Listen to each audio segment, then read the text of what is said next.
Hello everyone and welcome back to your own channel Deep Asset. आज हम बात करने वाले हैं कोटेक सिक्योरिटीज़ के अंदर किसी भी म्यूचुअल फंड को कैसे सब्सक्राइब किया जाता है। तो सबसे पहले हम ऐप को ओपन कर लेंगे। ऐप को ओपन करने के बाद आपको ऐसा कुछ इंटरफेस देखने को मिल जाएगा। इसके बाद आपको मोर वाले ऑप्शन पे जाना है। इस पर हम क्लिक करेंगे तो बहुत सारे आपको डिटेल्स देखने को मिलेगी, जैसे portfolio, funds, news, option chain. यहाँ पे आप नीचे की तरफ स्क्रॉल करेंगे तो आपको म्यूचुअल फंड का एक ऑप्शन दिख जाएगा। आपको सिंपली इस म्यूचुअल फंड पे क्लिक करनी है। म्यूचुअल फंड पे क्लिक करने के बाद आपके सामने कुछ ऐसा इंटरफेस खुल के आएगा। उसके बाद ये रीडायरेक्ट हो गया, खुद ब खुद ये आपके सामने आ जाएगा। मैंने यहाँ पे एक म्यूचुअल फंड सब्सक्राइब किया हुआ है जो आपको दिखाई दे रहा है, तो इसलिए मैं आपको बताना चाह रहा हूँ कि कैसे इसमें म्यूचुअल फंड को सब्सक्राइब किया जाता है। और ये चीज़ें मैं आपसे इसलिए भी शेयर कर रहा हूँ क्योंकि मेरा मानना है कि जो वेल्थ क्रिएट होगा वो म्यूचुअल फंड से ही होगा। मैं कितने सालों से ट्रेडिंग कर रहा हूँ या इन्वेस्टिंग कर रहा हूँ, जनरली मैं ट्रेडिंग ही प्रीफर करता हूँ, लेकिन जो भी पैसे आते हैं वो कहाँ चले जाते हैं पता ही नहीं चलता, वो खर्च हो जाते हैं। तो आप कहीं ना कहीं म्यूचुअल फंड एक लगा लोगे 1000 या 500 का अपनी स्थिति के अनुसार से, तो आपका वो पर मंथ उसमें चला जाएगा। तो एटलीस्ट आपके साल के एंड में कुछ सेविंग आपकी हो जाएगी और उस पर रिटर्न भी अच्छा मिलेगा, राइट। तो यहाँ पे आपको बहुत सारे म्यूचुअल फंड देखने को मिल जाते हैं। यहाँ पे आप ऊपर में भी देख सकते हैं और यहाँ पे आप इसे सिलेक्ट भी कर सकते हैं, large cap and small cap, आप इसे भी क्लिक कर सकते हैं। तो इसमें जो भी म्यूचुअल फंड आएंगे उसमें लार्ज कैप और स्मॉल कैप इसमें होंगे। फिर आप इसके अनुसार से मल्टी एंड मिड कैप हो गया, टैक्स सेवर हो गया। आपको अगर टैक्स सेवर फंड में इन्वेस्ट करना चाहते हैं तो आपकी टैक्स की भी सेविंग हो सकती है। इंडेक्स फंड हो गया, तो यहाँ पे बहुत सारे ऑप्शन आपको देखने को मिल जाएंगे। या फिर कोई आपने रिसर्च किया हुआ है उसे आपको सर्च करना है। सिंपली आपको क्या करना है कि ऊपर जो सर्च बार है उस पर क्लिक करनी है। जैसे कि मुझे इन्वेस्ट करना है क्वांट इंफ्रास्ट्रक्चर फंड में, तो मैं सिंपली उसको सर्च कर लूँगा। आप सिंपली इसमें लिखेंगे क्वांट इंफ्रास्ट्रक्चर। तो आपको जब भी इन्वेस्ट करना है, मैं हालांकि अलग से भी इस पर वीडियो बनाऊंगा म्यूचुअल फंड के बारे में। अगर आप कमेंट करके बताएंगे आपको इसके बारे में चाहिए कि नहीं चाहिए, कौन सा म्यूचुअल फंड हमें सेलेक्ट करना चाहिए अपने गोल के आधारित पे, तो मैं यहाँ पे सेलेक्ट करने वाला हूँ quant infrastructure fund direct plan growth. Okay, आपको जब भी म्यूचुअल फंड में इन्वेस्ट करना चाहिए तो डायरेक्ट प्लान में ही इन्वेस्ट करना चाहिए, ना कि रेगुलर प्लान में। तो यहाँ पे डायरेक्ट प्लान में इन्वेस्ट करने से ये होता है कि आपको 1% टैक्स, 1% की सेविंग हो जाती है। और रेगुलर फंड जब आप सेलेक्ट करते हो तो जो आपका बीच में मैनेजर होता है उसको आपको 1% देने होते हैं उससे। तो इसलिए मैं कहूँगा कि आप डायरेक्ट प्लान ही सिलेक्ट करें। तो मैं इसको सिंपली सिलेक्ट कर लूँगा और ये आपके सामने कुछ ऐसा ओपन हो जाएगा, राइट। इसके बाद आप इसका रिटर्न भी देख सकते हैं। और ये मैं मेरे रिसर्च पे बेसिस है क्वांट इंफ्रास्ट्रक्चर, तो इसका मतलब ये नहीं हुआ कि आप भी जाओगे और इसी म्यूचुअल फंड को सिलेक्ट करोगे। तो आप अपने अनुसार से रिसर्च कर लीजिएगा। मैं बस एग्जांपल आपको समझाने के लिए ये बता रहा हूँ। तो आप यहाँ पे आसानी से देख सकते हैं कि कौन सा म्यूचुअल फंड कितना रिटर्न दिया है। जैसे कि मैंने जो सेलेक्ट किया हुआ है quant infrastructure fund direct plan, यहाँ पे इसने एक मंथ में निगेटिव रिटर्न है 5.93% का। लेकिन जाहिर सी बात है कि आप म्यूचुअल फंड में इन्वेस्ट कर रहे हो तो कहीं ना कहीं आपका जो गोल है वो लॉन्ग टर्म है। तो आप यहाँ पे 1 ईयर का देखोगे, 1 ईयर में ये 69% का रिटर्न दिया है। और ये इस वजह से दिया है कि कोविड आया हुआ था। कोविड का मार्केट काफ़ी अचानक से रिकवर हुआ और इस वजह से ये 69% आपको दिख रहा है। जनरली ये दिखता नहीं है। 6 मंथ पे आप देखते हो तो 21% का है, 3 ईयर पे आप देखते हो तो 41% का, 5 ईयर का 24.7%, एंड मैक्सिमम अब जब से ये मतलब स्कीम आई हुई है, लॉन्च हुई है, तब से इसका रिटर्न 17% का है। तो अब मान के चलो कि मिनिमम आपको 20% के आसपास, 20-25% के आसपास देखने को मिल जाएगा ईयरली। तो ये भी काफ़ी अच्छा है। आप यहाँ पे ये सारे इसके डिटेल्स देखो, लॉन्च कब हुआ था, लॉन्च डेट कब हुआ, एनएवी क्या होता है, एनएवी क्या है इसका, फंड साइज क्या है। अब ये एनएवी क्या होता है, एक्सपेंस रेशियो क्या होता है, एग्जिट लोड क्या होता है, इसके बारे में डिटेल में वीडियो चाहते हैं म्यूचुअल फंड के बारे में, तो आप कमेंट करके मुझे बताओ कि हाँ सर म्यूचुअल फंड के बारे में आप डिटेल वीडियो लाइए, तो मैं ये सारी चीज़ें बता दूंगा। फिर आप किसी भी म्यूचुअल फंड को आसानी से चूज कर पाएंगे। जैसे कि एनएवी हो गया 21 रुपये चल रहा है, मतलब इसकी इस म्यूचुअल फंड की जो एक यूनिट मिलेगी उसका जो प्राइस है वो 21 है। अब किसी का एनएवी ज़्यादा होगा, किसी का एनएवी कम होगा। तो जिसका एनएवी ज़्यादा होता है इसका ये नहीं होगा कि वो म्यूचुअल फंड अच्छा है, या किसी का कम हो गया तो उसका ये मतलब नहीं होगा कि वो अच्छा है। एनएवी से कोई भी फर्क नहीं पड़ता है। तो जब भी आप ऐसा डिसाइड नहीं हो रहे किसी का एनएवी अच्छा ज़्यादा है तो अच्छा होगा, तो आप सिंपली वो बताता है कि एक यूनिट की जो वैल्यू है वो उतनी है। यहाँ पे रिटर्न ही देखे जाते हैं और अपने गोल के बेस पे म्यूचुअल फंड को चूज किया जाता है, राइट। तो यहाँ पे आप देख सकते हो, मैंने बस 1 महीने पहले ही सोचा क्यों ना म्यूचुअल फंड में कुछ इन्वेस्ट किया जाए, तो मैंने 999 मतलब 1000 का साथ इन्वेस्ट किया हुआ है, जिसमें एक दिन का रिटर्न -1.86% है। तो कोई इशू नहीं है उसमें। यहाँ पे आप क्या कर सकते हो कि यहाँ पे आप कैलकुलेट एसआईपी और वन टाइम इन्वेस्टमेंट भी देख सकते हो कि आपको कितने सालों तक आपका गोल क्या है, 5 साल इन्वेस्ट करना चाहते हो म्यूचुअल फंड या 10 साल करना चाहते हो, तो ये आप कर सकते हो। जैसे कि आप यहाँ पे देख सकते हो कि 1 ईयर आपको इसमें सिंपल 1000 इन्वेस्ट करनी है, तो आपका जो रिटर्न होगा, मतलब इन्होंने अनुमान लगाया कि 14,888 रुपये मिलेगा। आप अगर इसे 3 ईयर कर देते हो तो देखो आपके सामने रिटर्न आएगा 76,508। तो ये हो गया स्कीम रिटर्न्स। क्या होगा जो मैं आपको पहले ही बता चुका हूँ कि भाई 1 ईयर का कितना रिटर्न दिया है 69.81%, 3 ईयर का क्या हुआ है, फंड एब्सोल्यूट रिटर्न्स हो गया, ये CAGR हो गया, बेंचमार्क रिटर्न्स हो गया, निफ्टी की रिटर्न हो गई। तो इसे आप जाकर देख सकते हो। इसके बाद कैटेगरी एवरेज हो गई। कैटेगरी में, इस कैटेगरी में जो इंफ्रा यूनिट है उसमें क्या क्या है, फंड कंपेरिजन भी आप कर सकते हो। तो यहाँ पे जैसे कि ICICI से आप कंपेरिजन कर सकते हो, क्या ये बेहतर है या फिर क्वांट बेहतर है। LIC म्यूचुअल फंड भी आप यहाँ पे कंपेरिजन के तौर पे देख सकते हो।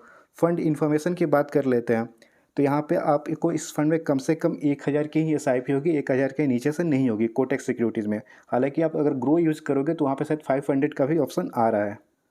लमसम अमाउंट जो है वो 5000 का है, मतलब आप अगर एक ही बार पैसे डालना चाहते हो तो फर्स्ट टाइम आपको 5000 इसमें डालने होंगे, राइट। यहाँ पे देखो 0.50 का आपका एग्जिट लोड है। एग्जिट लोड क्या होता है कि सपोज करो कि आपने म्यूचुअल फंड में इन्वेस्ट करना शुरू किया, आपका गोल था 5 साल, लेकिन आपने कुछ ज़रूरत पड़ गई उस पैसों की, आपने शुरू में ही 3-4 महीने में ही एग्जिट करने की सोच लिया। तो यहाँ पर मुझे अगर 3 महीने के अंदर करता हूँ तो 0.5% लगेगा, और 3 महीने के बाद करता हूँ तो 0 लगेगा। तो आप कभी भी किसी म्यूचुअल फंड को लोगे तो एग्जिट लोड के बारे में थोड़ी बहुत नॉलेज रख लोगे। एग्जिट लोड जितना ज़्यादा होता है वो उतना ही ख़राब होता है, एग्जिट लोड कम होगा तो ज़्यादा बेहतर होगा, राइट। जैसे किसी किसी में होता है कि अगर आपने 1 साल के पहले अगर निकाल लिया तो आपका ये एग्जिट लोड ज़्यादा रहता है, राइट। यहाँ पे बाकी चीज़ें आप पढ़ सकते हो। स्कीम इन्फॉर्मेशन हो गया। फंड मैनेजर कौन कौन इस फंड को भाई मैनेज कर रहे हैं, तो आप यहाँ पे देख सकते हो। अंकित पांडे हैं कोई 10 मई 2020 से, और एक और भी है। Scheme holding. स्कीम होल्डिंग की बात करते हैं कि जो ये म्यूचुअल फंड पैसे लगाते हैं वो कहाँ पे लगा हुआ है। तो आप देखोगे कि इस कैटेगरी में जो यहाँ पे मैंने सब्सक्राइब किया है, स्मॉल कैप में 32.49% है, मिड कैप में 15% और लार्ज कैप में 52.37% है, राइट। और यहाँ पे ये इसका रिस्कोमीटर क्या है कि ये रिस्क में आता है कि नहीं आता, तो ये हाई रिस्क बता रहा है, क्योंकि जाहिर सी बात है इसका आपका कहने का अर्थ ये है कि अगर आप हाई रिटर्न लेते हो तो हाई रिस्क भी थोड़ी बहुत होगी। बट चूँकि ये मैंने इंफ्रा कैटेगरी में इन्वेस्ट किया हुआ है, जहाँ पे आप निफ्टी इंफ्रा जो उसमें आती है, तो इसमें काफ़ी अच्छे अच्छे कंपनी आते हैं, तो मैं सारे सोच के इसमें इन्वेस्ट कर रहा हूँ।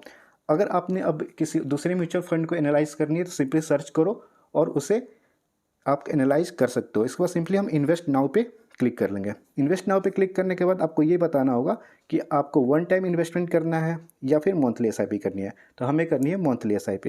तो हम यहाँ पर सिंपली आपको कितना करना है, 500, 1000 या 2000, तो मुझे 1000 करनी है, राइट। उसके बाद यहाँ पे पूछे कि भाई डे सेलेक्ट करो। आपको डे सेलेक्ट करना होगा कि आखिर ये 1000 रुपये किस दिन को कटेंगे। तो मैं सिंपली सेलेक्ट कर लेता हूँ कि भाई मेरे जो अगर सैलरी आती है, अगर वो 2 तारीख को आती है आपकी, तो आप सिंपली 5 सेलेक्ट कर लो, या फिर अपने मन से जो भी आपको उचित लगे आप सेलेक्ट करोगे। और यहाँ पे आपको आ जाएगी 5 अप्रैल से ये हो जाएगा। हालांकि वो तुरंत ही मतलब चालू हो जाता है। इसके बाद I accept terms and condition करोगे, प्रोसीड पे क्लिक करोगे। इसके बाद आपके सामने कुछ ऐसा इंटरफेस आ जाएगा जहाँ पे आपको पेमेंट करना होगा। तो पेमेंट करने के लिए आपसे पूछेगा म्यूचुअल फंड बैलेंस और इक्विटी बैलेंस या फिर बैंक अकाउंट से। तो मैंने यहाँ पे इक्विटी बैलेंस से किया। इक्विटी बैलेंस वो है जो कोटेक्स सिक्योरिटीज में आप जब फंड ऐड करते हो ट्रेडिंग के लिए, तो उसे हम इक्विटी बैलेंस कहते हैं। तो उसे या तो आप डायरेक्ट म्यूचुअल फंड बैलेंस में भी ऐड कर सकते हो, ऐड करते समय वो ऑप्शन आता है, या फिर इक्विटी बैलेंस से भी आप डिटेक्ट कर सकते हो। बस आपको करना ये है कि जिस भी तारीख को आपने ये लगाया हुआ है, जैसे 5 अप्रैल को यहाँ पे आप देख रहे थे कि डिडक्ट होगा, तो आपको उसके पहले इक्विटी बैलेंस या म्यूचुअल फंड बैलेंस में आपको म्यूचुअल फंड बैलेंस में 1000 रुपीज़ रहना चाहिए जितने की आपने SIP की हुई है। या फिर आप बैंक अकाउंट्स पे क्लिक करके आप अपना जो ई मैंडेट भी कर सकते हो। हालांकि मैं यहाँ पे इक्विटी बैलेंस से ही डिडक्ट करूँगा। इसके बाद आपको सिंपली पे नाउ पे क्लिक करना है, और पे नाउ पे क्लिक करने के बाद आपके सामने कुछ ऐसा इंटरफेस आएगा। इसके बाद आपको ऐसा कुछ मैसेज आपको शो होगा कि thank you, your purchase request has been received. इसके बाद आपको सारे डिटेल दिख जाएंगे। और यहाँ पे मैंने चूँकि अनलिमिटेड टाइम के लिए आपसे पूछा था कि कब आप इसको रोकना चाहते हो, तो मैं बोला आप करते रहो, मैं खुद से रोक लूँगा। तो 15 February 2022 से 15 February 2022 तक दिखा रहा है। हालांकि जब भी आपका मन होगा आप म्यूचुअल फंड को रोक सकते हो, 1 साल बाद, 2 साल बाद, 3 साल बाद, और उसे अपने पैसे को वापस ले सकते हो। इसके बाद आपको कुछ सारे डिटेल्स देखने को मिल जाएंगे। इसके बाद आप देखोगे कि यहाँ पे आपको दिखाई देगा कि ऑर्डर प्लेस्ड विथ एएमसी, मतलब कहाँ तक आपका ये जो रिक्वेस्ट है वो पहुँचा हुआ है। तो इसके बाद इसने लिखा है कि 2 से 3 दिनों में आपका जो म्यूचुअल फंड है आपको मिल जाएगी और आपको आपके म्यूचुअल फंड वाले सेक्शन में शो हो जाएगी। लेकिन ये मेरा 1 दिन के अंदर ही हो गया था, तो आपका भी अगले नेक्स्ट डे पे हो जाएगा। तो रिक्वेस्ट सबमिट करने के बाद हम फिर से आ जाएंगे अपने म्यूचुअल फंड वाले सेक्शन पे। आप इस पर क्लिक करेंगे, क्लिक करने के बाद आपको फिर से वो इसी पेज पे रीडायरेक्ट करेगा। फिर आप यहाँ पे माई पोर्टफोलियो पे आप क्लिक करोगे। माई पोर्टफोलियो पे अगर आप क्लिक करते हो तो आपने जो म्यूचुअल फंड सब्सक्राइब किया था वो आपको यहाँ पे अगले दिन से देखने को मिल जाएगा। जैसे कि आप देख रहे हो, मैंने किया था 18 फैब को और ये आपका 1000 किया था, 981 अभी वैल्यू है। मतलब 2 दिनों में ये 0.95% का लॉस दे रहा है कि 2 दिनों में मार्केट थोड़ी सी गिरी हुई है। तो इसे मैंने लॉन्ग टर्म के लिए किया हुआ है, तो कोई दिक्कत की बात है नहीं, राइट। तो यहाँ पे आपको सारी चीज़, फोलियो नंबर सब देखने को मिल जाएंगे। आप यहाँ पे डैशबोर्ड पे क्लिक करके आप ये सब देख सकते हो। माई पोर्टफोलियो में जाकर भी आप इन सब चीज़ों को देख सकते हो कि आपका रिटर्न कितना दे रहा है और कौन सा आपका अभी फंड जो है एक्टिव है, इन्वेस्टेड अमाउंट कितना है। फिर आप रिपोर्ट्स में जाकर देख सकते हो कि आपका जो ऑर्डर बुक है वो लास्ट ऑर्डर क्या है, कैपिटल गेन लॉस क्या चल रहा है, मंथली SIP 1000, ये सब सारे डिटेल्स आप देख सकते हो। तो यहाँ पे आप ऐसे आसानी से कोटेक सिक्योरिटीज़ में म्यूचुअल फंड को सब्सक्राइब कर सकते हो। अगर आपको कोटेक सिक्योरिटीज़ के बारे में और डिटेल्स में जाननी है तो सिंपली आप प्लेलिस्ट में जाइए, वहाँ पे आपको कोटेक सिक्योरिटीज़ ट्यूटोरियल देखने को मिल जाएगा। और यहाँ पे मैंने कोटेक सिक्योरिटीज़ के हर एक पार्ट के बारे में वीडियोस बना के रखा है कि कैसे स्टॉक को सेल करना है इंट्राडे में, कैसे बाय करना है कि हमें जीरो ब्रोकरेज देना पड़े। और अगर आपको अकाउंट ओपन करना है तो link is right there in the description और इन कमेंट सेक्शन, आप वहाँ से ओपन कर सकते हैं। आपको फ्री ओपन होगा वहाँ पे अकाउंट और आपको जीरो ब्रोकरेज लगने वाली है इंट्राडे में भी। अगर आपको कोई भी इसके अलावा डाउट लगता है कोटेक सिक्योरिटी में तो आप कमेंट करके मुझे बता सकते हैं। साथ ही साथ आपको इस चैनल पे बहुत ही शानदार स्ट्रेटजी देखने को मिल जाएगी, जैसे कि candle stick analysis, CPR strategy for intraday, technical analysis. तो आप एक बार इस प्लेलिस्ट को विजिट कीजिए। अभी भी अगर आपको कोई दिक्कत आ रही हो तो आप कमेंट करके पूछो कि भाई आपको क्या दिक्कत आ रही है, मैं उसका रिप्लाई देने की पूरी कोशिश करूँगा। अगर आपको ये वीडियो पसंद आई है और चैनल पर पहली बार आए हो तो चैनल को सब्सक्राइब करो, बेल आइकन को प्रेस करो, क्योंकि यहाँ पर काफ़ी अच्छी अच्छी स्ट्रेटजी भी मिलने वाली है। तो मिलते हैं एक नई वीडियो के साथ, तब तक के लिए टाटा bye bye, thanks for watching.